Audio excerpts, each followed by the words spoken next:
Ay, di pa ako mag-umrah. Yes. Like, sitwasyon natin ngayon. Kung malapit na, mas tumataas yung driving force mo na pag-aaral kasi dadyak ka. Okay. So, yung iba, meron silang iba-ibang rason. Kailangan nating hanapin yun. No? Yung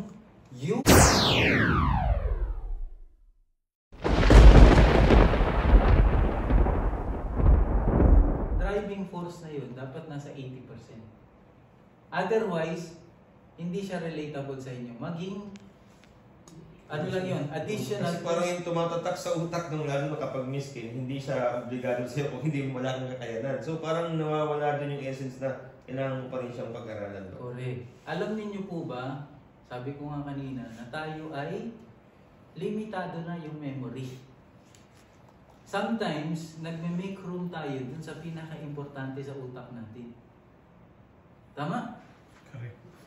Huwag mong sabihin, yung percentage ng dami ng gusto mong alamin yung Hajj versus dun sa trabaho mo ngayon. Ha? Whatever the case, ulitin ko, dapat matibay yung nagpupush sa inyo pag-aralan ito. Ang Hajj, unang-una, ito yung pinakakatibayan natin na makikita natin sa Surat Al-Imran. Sabi ng Allah Subhanahu wa Ta'ala, وَلِلَّهِ عَلَى النَّاسِ حِجُّ الْبَيْتِ مَنِ اسْتَطَاعَ إِلَيْهِ سَبِيلًا. At para sa Allah, tungkulin ng tao ang pag-Hajj sa buhay. Okay? Sa sinong mang may kakayahang pumunta rito. Dito makikita natin yung mga salitang importante sa ayat na ito. Yung istita'a at saka alan nasi, ibig sabihin sa mga tao.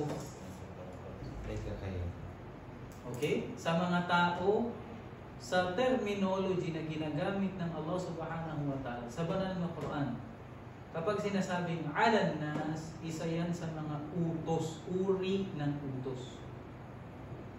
Hajjul bayti man istata'a, sino-sino ang may kakayanan, ilayhi sabila. Ibig sabihin, Ustad, hindi tinutukoy din yung mga Muslim.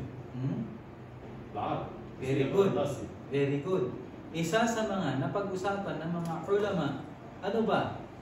Yung khitab o yung direction ng obligation, papunta lang yan sa mga Muslim o sa lahat ng tao? Ang kafir ba? Obligado ba siyang makinig sa ayang pag-uutos ng pag-Hajj?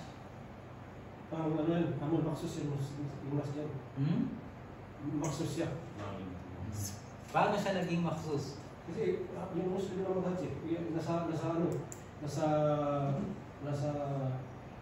surut ng Hajj, dapat ka Muslim. Dapat Muslim. Okay. Isa sa mga napag-aralan natin na ang syurut,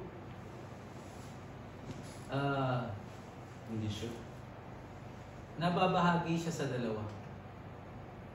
Syurut, Sihatul Hajj o wujub, at saka syurut as-sihah. Okay? Anong ibig sabihin niya? Condition na wajib. Kondisyon na Inubliga. kinakailangan. At saka syurut as-sihah, ibig sabihin para matama. para tanggapin. Ibig sabihin nito sa aseha. Aseha ito. Inshallah, tatalakayin natin. Huwag tayong excited, ha? Importante ngayon, alamin natin, nasa Surat Ali Imran, makikita natin yung pinaka-foundation ng pag-uutos ng ano? Tama din naman kasi yung amman siya. Pero pagka-amman maksus. Sinabi pag-aralan natin.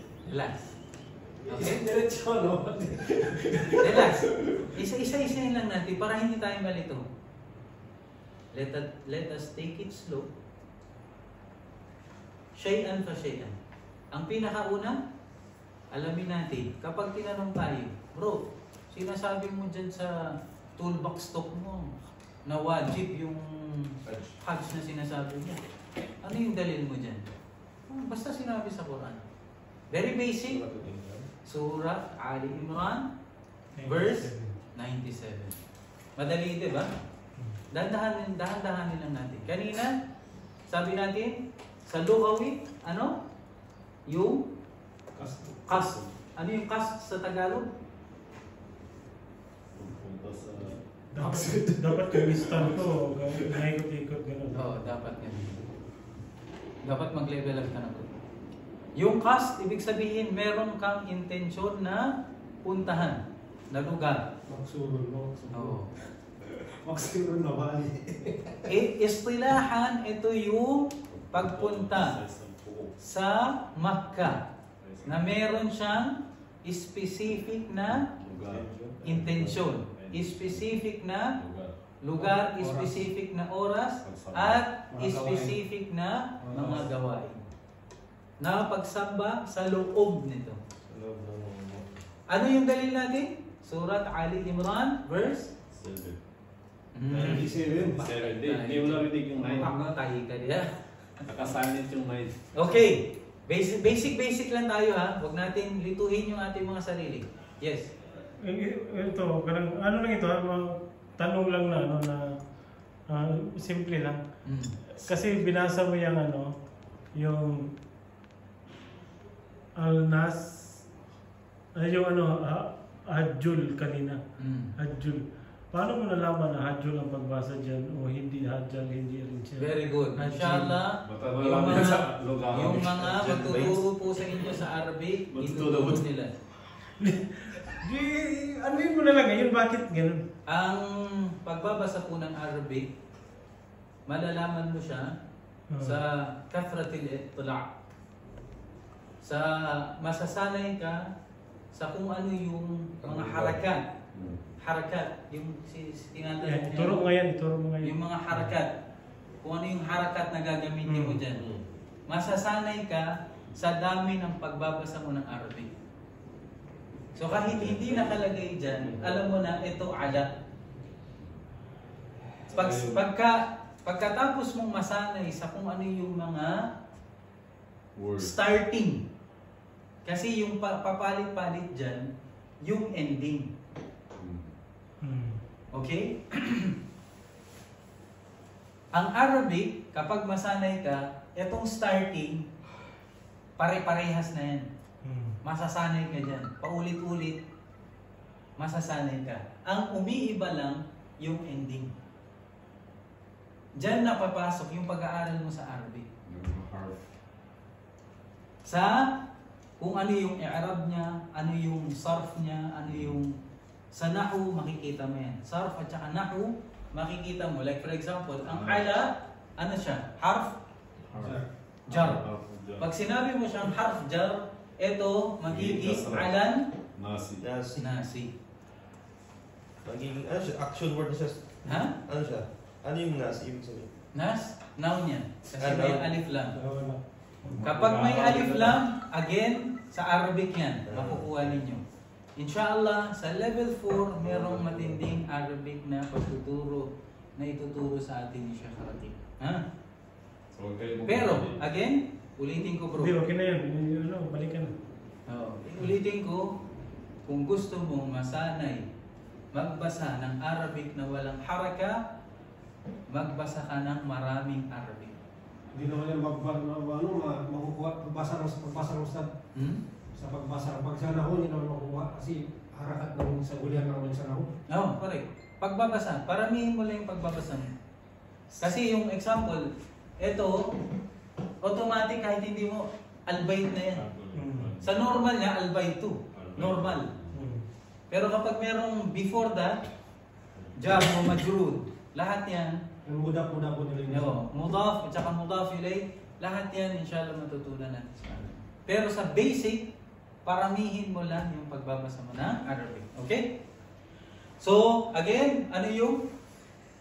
Wait, katawan mo. I-check down. Sino yung picture ba yun? Check downs. Check edits yung nagbusipan yun. Hirap. Okay? Hindi lang super saiyan. So, Again, guys, basic tayo. Alamin kung ano yung lugatan, alamin yung istilahan, alamin yung dalil. Ano yung dalil natin? Saud? Suratul Imran. Ali Imran. Al-Imran. Verse 97. 97. Very good. 97. Okay, another basic. Ano yung pagkalihitimo ng Hajj? Legit. Legit. Hindi legit. Ibig sabihin yan,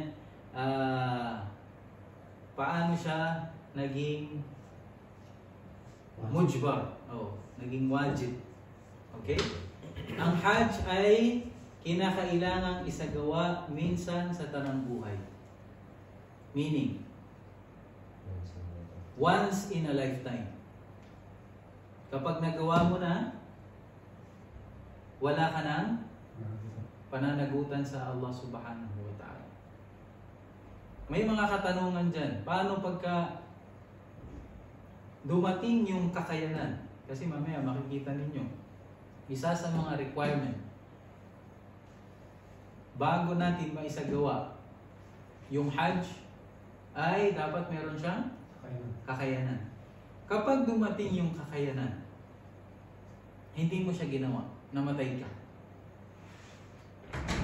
Ha? Waalaikum salam. Aqidah. Ito lang. Manjari ito kuha na ito. Laptop na dyan.